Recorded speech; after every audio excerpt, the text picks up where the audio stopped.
मंदिर पहुंचे तो वहां रथ यात्रा का दौर शुरू हो चुका था।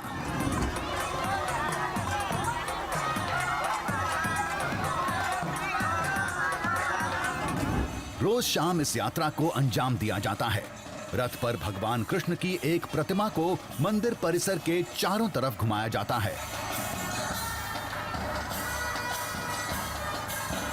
देश के कोने कोने से आए तमाम भक्त इसी तरीके से रथ को पूरी ताकत के साथ खींचते हैं। हर उम्र के लोग इसमें शामिल होते हैं। गोविंदा गोपाला कहते हुए वो इस तरीके से रथ को खींचकर आगे की दिशा में लेकर जाते हैं। महिलाएं पुरुष आप देखिए कितने उत्साह के साथ। और ये उत्सव एक दिन का नहीं बल्कि 365 दिन। Welcome to Saptagiri NPS University. Admissions open for BE, BCA, MBA and MCA for the academic year 2025-26. Enroll now. का है पूरे उडुपी क्षेत्र के लिए। इससे आप समझ सकते हैं कि आखिर उडुपी कृष्ण भक्तों के लिए कौन सा स्थान रखता है। क्यों यहाँ पर भगवान श्री कृष्ण के बाल रूप को उस तरीके से पूजा जाता है जैसा ब्रज भूमि में आपने देखा या सुना होगा।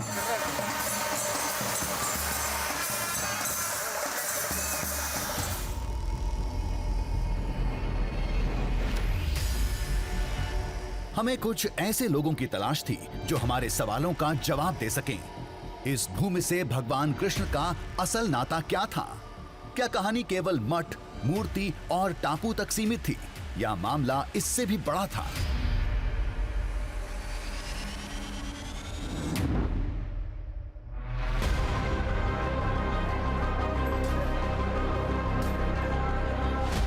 ये रथ यात्रा मददगार साबित हुई। यहाँ हमें कई लोग मिले, उनसे कई बड़ी जानकारियां हासिल हुई। इनमें कुछ बातें ऐसी भी थीं जिनके बारे में शायद ही किसी को पता होगा। सब क्षत्रियों को नाश करने के बाद परशुराम जी बोलता है कि मैं किधर रुकूं, मेरे लिए जगह चाहिए करके। तो उन्होंने समुद्र राजा को बोलता है कि आप पीछे जाओ, मुझे जगह चाहिए मुझे रहने के लिए। तब उन्होंने अपना जो क्या बोलते हैं कोडली, एक्स कोडली क्या बोलते हैं हिंदी में, परसा को उसने इधर से या अपना बिल से बाण को छोड़ देते हैं जहाँ तक समुंदर पीछे जाता है। और ये जगह को जो गोवा से लेके केरला तक ये जगह को परशुराम क्षेत्र बोल के नया एक सृष्टि हो जाता है धरती का। हमारी सोच सही थी। इस इलाके की कहानी मूर्ति से भी पहले की थी। स्थानीय लोगों के मुताबिक वो मूर्ति द्वारका से यहाँ आकर इसलिए टकराई क्योंकि श्री कृष्ण का इस धरती से पुराना नाता था।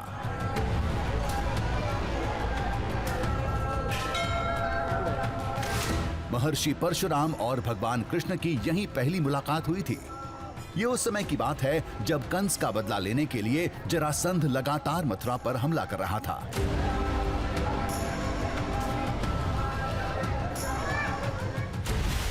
अपने सगे संबंधियों की मौत से परेशान होकर श्री कृष्ण एक सुरक्षित जगह की तलाश में थे। देवताओं के कहने पर वो महर्षि परशुराम से मिले, जिन्होंने द्वारका बसाने की सलाह दी। साथ ही समुद्र से जमीन लेने की विधि भी सिखाई, क्योंकि भगवान परशुराम ने इसी तरीके से पूरे कोंकण को बसाया था। और तो और दावे के मुताबिक श्री कृष्ण को परशुराम जी से सुदर्शन चक्र भी यहीं मिला था।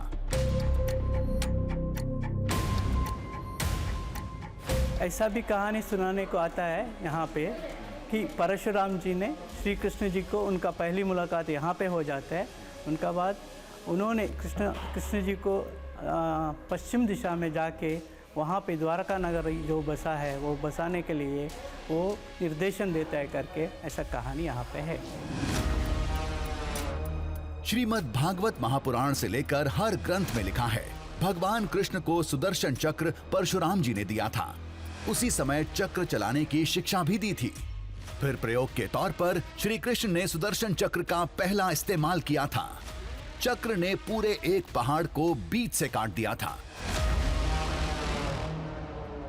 का जो निशाना जो है वो अभी भी है इधर, सुदर्शन चक्र का वो इतना पुराना का जो निशाना अभी भी इधर दिखता है। जो निशाना अभी भी है, पत्थरों में वो निशाना है।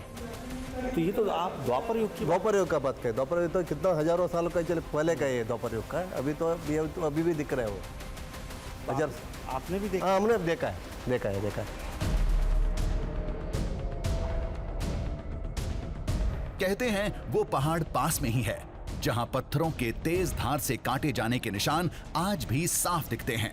कुछ लोग इसे खारिज कर देते हैं तो कुछ की उन निशानियों में गहरी आस्था थी।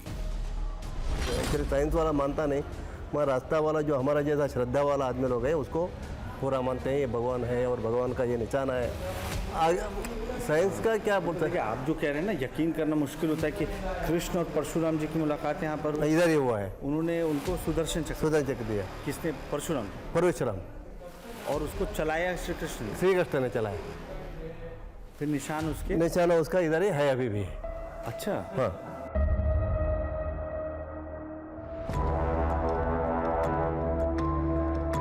इसको परखने का बहुत आसान रास्ता था। कल सुबह होते ही हम उस पर्वत के अवशेष को देखने जाएंगे।